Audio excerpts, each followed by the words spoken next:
Hello everyone, welcome back to idea vlogs in Kannada. ಎಲ್ಲ ಹೇಗಿದ್ದೀರಾ? I hope ನೀವೆಲ್ಲ ತುಂಬ ಚೆನ್ನಾಗಿದ್ದೀರಾ ಅಂತ ಅಂದ್ಕೊಂಡಿದ್ದೀನಿ. ನಾನು ಸಹಿತ ತುಂಬಾ ಚೆನ್ನಾಗಿದ್ದೀನಿ.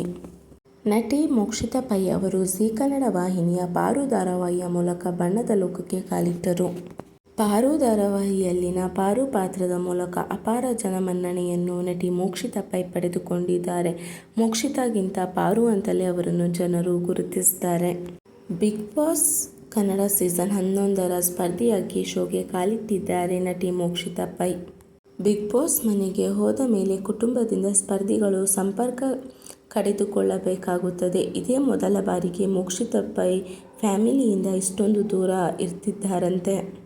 ಮೋಕ್ಷಿತಾ ಪೈ ಅವರಿಗೆ ಓರ್ವ ಸಹೋದರ ಇದ್ದಾರೆ. ಅವರು ವಿಶೇಷಚೇತನ ಮಗು.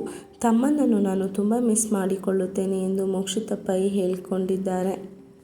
ಬಿಗ್ ಬಾಸ್ ವೇದಿಕೆ ಮೇಲೆ ನಿಂತು ನನಗೆ ಈಗ ಹೊಟ್ಟೆಯೊಳಗೆ ಚಿಟ್ಟೆ ಬಿಟ್ಟಂತೆ ಫೀಲಿಂಗ್ ಆಗ್ತಿದೆ. ನಾನು ಪಾರು ಆಗಿ ಎಲ್ರಿಗೂ ಗೊತ್ತು ಎಂದು ಮೋಕ್ಷಿತಾ ಹೇಳಿದ್ದಾರೆ. ಹೆಣ್ಣು ಮಕ್ಕಳು ಯಾವಾಗಲೂ ಸ್ಟ್ರಾಂಗ್ ಆಗಿರಬೇಕು, ಇಂಡಿಪೆಂಡೆಂಟ್ ಆಗಿರಬೇಕು ಎಂದು ಮೋಕ್ಷಿತಾ ಪೈ ಬಿಗ್ ಬಾಸ್ ವೇದಿಕೆ ಮೇಲೆ ಹೇಳಿಕೊಂಡಿದ್ರು. ಬಿಗ್ ಬಾಸ್ ಶೋವನ್ನು ನೋಡುವ ಎಷ್ಟೋ ಹೆಣ್ಣು ಮಕ್ಕಳಲ್ಲಿ ನನ್ನ ಸ್ಟೋರಿ ಒಬ್ಬರಿಗೆ ಸ್ಫೂರ್ತಿಯಾದರೂ ನಾನು ಈ ಶೋಗೆ ಬಂದಿದ್ದಕ್ಕೆ ಸಾರ್ಥಕ ಆಗುತ್ತದೆ ಅಂತಾರೆ ಮೋಕ್ಷಿತಾ ಪೈ.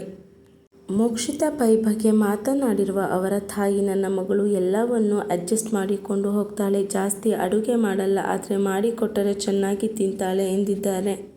ಬಿಗ್ ಬಾಸ್ ಮನೆಯೊಳಗೆ ನನ್ನವರು ಅಂತ ಯಾರೂ ಇರಲ್ಲ. ಹಾಗಾಗಿ ನನ್ನ ಕೆಲಸದ ಜೊತೆಗೆ ಬೇರೆಯವರ ಕೆಲಸವನ್ನು ನಾನು ಮಾಡಬೇಕು ಎಂದು ಮೋಕ್ಷಿತಾ ಪೈ ತಿಳಿಸಿದರು.